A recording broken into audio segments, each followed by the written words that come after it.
Halo, jumpa lagi bersama saya dalam studi Al-Quran. Studi kita kali ini membahas sepenggal wahyu Allah dalam surah Al-An'am ayat 151.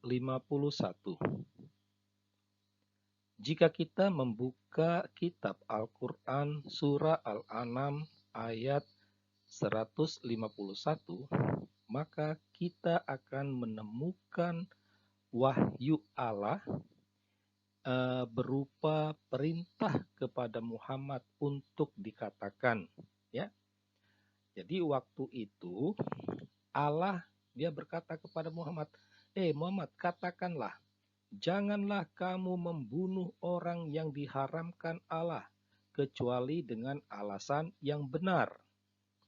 Jadi Allah menghendaki agar kalimat ini disampaikan oleh Muhammad kepada para pengikutnya. Ya, jadi itu. Jadi jangan membunuh kecuali dengan alasan yang benar. Nah, wahyu Allah itu jelas, mudah dipahami. Ya, nah, tetapi yang sangat menarik dari kalimat Allah ini adalah anak kalimatnya, ya, kecuali dengan alasan yang benar.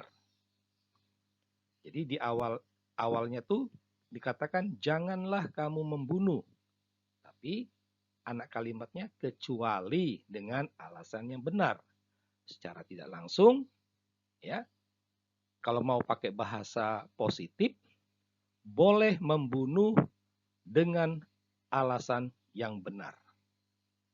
Ya, nah, sangat menarik bahwa frasa dengan alasan yang benar ini tidak hanya dijumpai dalam surah Al-An'am ayat 151. Kita bisa membacanya juga dalam surah ke-17 ayat 33 dan juga surah ke-25 ayat 68. Nah, menjadi pertanyaan kita, seperti apa alasan yang benar sehingga orang Islam boleh membunuh? Ya. Dari catatan-catatan di kitab Al-Quran ada diberi penjelasan, ya, seperti apa alasan yang benar. Salah satu alasan yang benar, ya, salah satu saja, ya, ada banyak. Kita sebut saja salah satunya itu adalah membunuh orang murtad.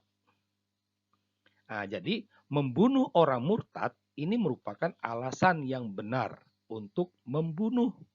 Nah, gitu, ya. Orang murtad ini artinya orang Islam yang tidak lagi Islam. Orang Islam yang meninggalkan iman Islamnya. Dan dia tidak lagi disebut orang Islam.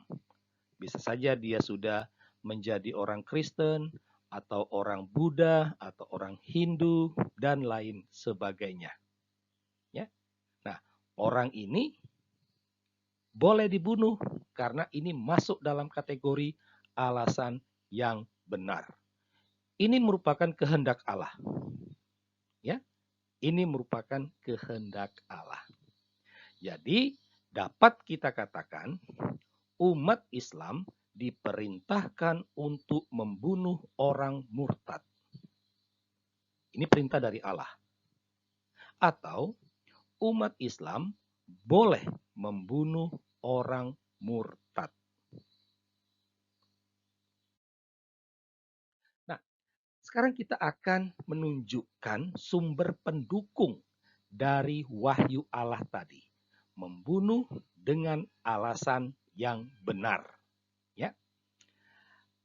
Sumber pendukungnya itu dapat dibaca dalam hadis terpercaya, hadis Bukhari, volume 9, buku 84, nomor 57. Ya. Di situ ada pernyataan dari Ibn Abbas, ya. Nah, dari pernyataan Ibn Abbas ini, ya, kita dapat menemukan ada pernyataan dari Rasul Allah, ya. Yang dimaksud dengan Rasul Allah ini adalah Muhammad. Dan pernyataannya itu adalah barang siapa yang mengubah agama Islamnya atau iman Islamnya, bunuhlah dia. Ya. Nah, ini pernyataan dari Muhammad, Rasul Allah.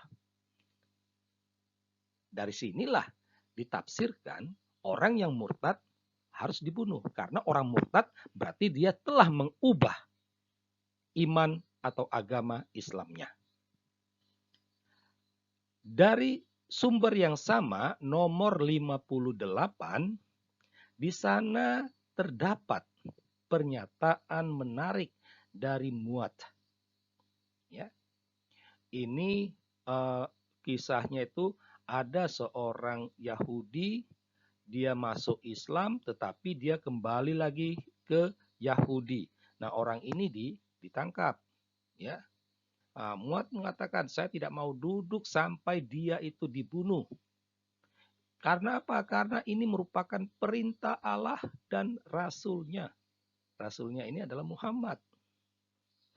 Karena itulah Abu Musa memerintahkan bahwa orang tersebut harus dibunuh. Dan dia akhirnya dibunuh. Ini terjadi. Sudah ada faktanya. Ya, sudah ada faktanya.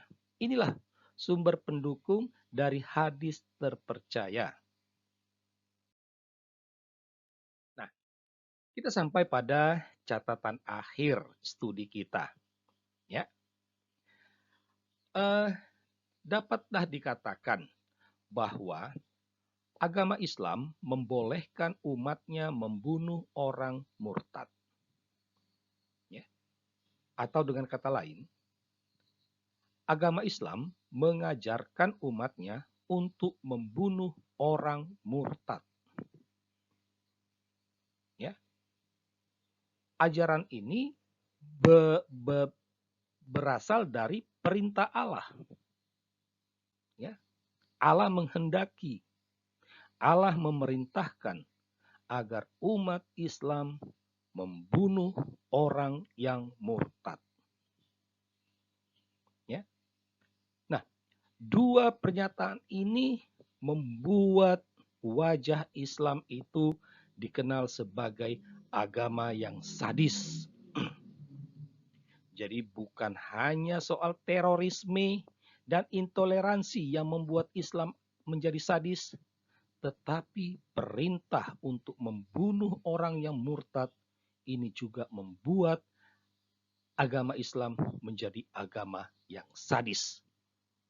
Islam bukanlah rahmatan lil alamin, tetapi agama yang sadis.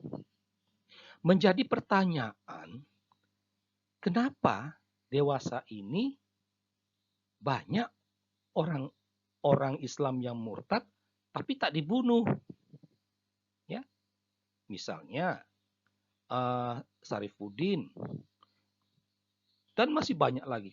Kalau tak salah, istrinya Ahok sekarang itu kan dulu Muslim, tetapi dia sudah menjadi Kristen. Artinya dia sudah murtad.